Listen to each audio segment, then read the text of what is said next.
Second opinions are really important. Many times patients will call up for their third opinion, their fourth opinion, their fifth opinion. I think the record, one lady had went to 10 dentists before she felt comfortable coming here. Getting a second opinion for dentistry of this type is extremely important.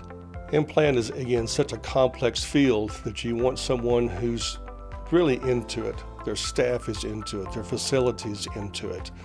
The amount of CE is critical. We go 3 to 4 times a year for continuing education because we're always up on the latest techniques. Some offices may not know the latest techniques. You have to go find them. They don't come to you. You have to travel, and we're proud that we do that. It's fun. It's fun putting somebody's mouth back together. As far as that second opinion, you're probably going to hear something you didn't hear before coming here. But what's more critical is just another opinion is how experienced the person is or how credentialed they are. We've been doing this for 35 years in my office, so I'm kind of an old guy doing this, but it's been a lot of fun.